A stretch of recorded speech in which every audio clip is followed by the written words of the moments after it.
Entrevista al profeta Aarón, hermano mayor de Moisés, nacido en Egipto en el siglo XIII a.C. De carácter afable y efusivo, Aarón es simplemente la voz de Moisés para el faraón y para el pueblo elegido. Aarón es nombrado profeta, pero también es el primer sumo sacerdote de Israel. Murió a los 123 años, muy cerca del monte Horeb en Egipto. El monte Horeb, o también llamado Sinaí, se encuentra en Egipto. La gente comúnmente lo sitúa en Israel, pero la verdad es que está al noroeste de Egipto. El monte Sinaí fue el sitio elegido por el Dios Altísimo para comunicarse con el profeta. El pueblo elegido, una vez que cruzó el Mar Rojo, se dirigió al este hacia el monte Sinaí en Egipto. Exactamente, ¿cuál fue tu misión? Nos encontrábamos en un momento histórico peculiar. El pueblo judío asentado en Egipto había sido sometido a la esclavitud, a trabajos forzados y a la práctica de la idolatría. Al ver la aflicción del pueblo, el Señor Dios se movió a compasión y llamó a mi hermano Moisés para librarlo. Pero mi hermano era torpe para hablar y tartamudo. Entonces la compasión divina me encomendó ser la lengua de mi hermano.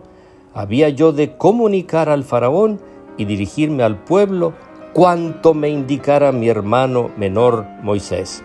Esta misión me sobrecogía y me llenaba de ilusión, ser portador del mensaje de lo alto. Entonces Dios se comunicaba con Moisés, Moisés contigo y tú con el pueblo. Exacto. Dios hablaba con Moisés cara a cara y a él le comunicaba sus designios. Después Moisés me contaba todo a mí y yo intervenía ante el faraón y ante el pueblo. La voz era mía, pero las palabras eran de Moisés. Las palabras eran de Moisés, pero el mensaje era del Dios vivo. Todo un misterio de Dios en la comunicación de su mensaje de salvación. ¿Y por qué tanta mediación? ¿Por qué tan complicado? Nosotros pensamos con criterios calculadores y nos parece complicado, pero en la sabiduría divina y en la compasión de Dios es lo más simple y el modo más genial de implicar a todos y de llegar a todo el mundo hasta los mínimos detalles. Él determinó que yo hablara al pueblo como si el mismo Moisés le hablara, y pidió que Moisés me hablara a mí como si me hablara Dios mismo. La ley de la mediación era humildad para todos. Dios se abajaba y se compadecía. Moisés aceptaba su torpeza y yo alzaba la voz, pero no podía decir nada que fuera mío. Por otro lado, yo no era más que el siervo del Señor. El siervo no tiene nada propio, solo hace lo que su amo manda. ¿Habrías querido de otra forma? No, yo me sentía un privilegiado. No es poca cosa ser llamado al oído para escuchar a Dios a través de Moisés y pasar la palabra al pueblo.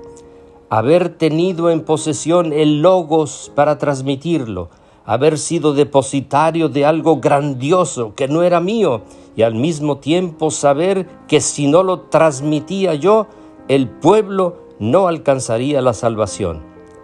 Por un lado, tenía la certeza de Dios por las señales que veía. Mi hermano se transformaba, su rostro resplandecía hasta tener que ocultarlo. Por otro lado, tenía la incertidumbre cuando Moisés se retiraba a orar y nos dejaba solos. Y la incertidumbre me hacía dudar y por ello cometí serios errores como modelar el becerro de oro. Mensaje al pueblo de Dios. Cada cristiano es por esencia portador del mensaje. Cada uno es un Aarón en las naciones. En tiempos del Éxodo, Dios mandó construir el tabernáculo, su presencia viva en medio del pueblo.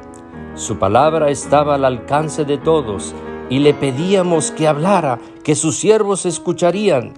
Suba tu espíritu, por tanto, hasta el conspecto de su divina majestad.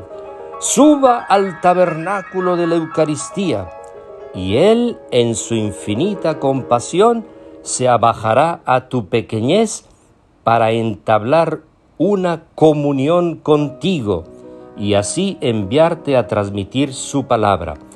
Tú eres también portador de su palabra. Si hablas tú con garbo, muchos se salvarán por tu palabra.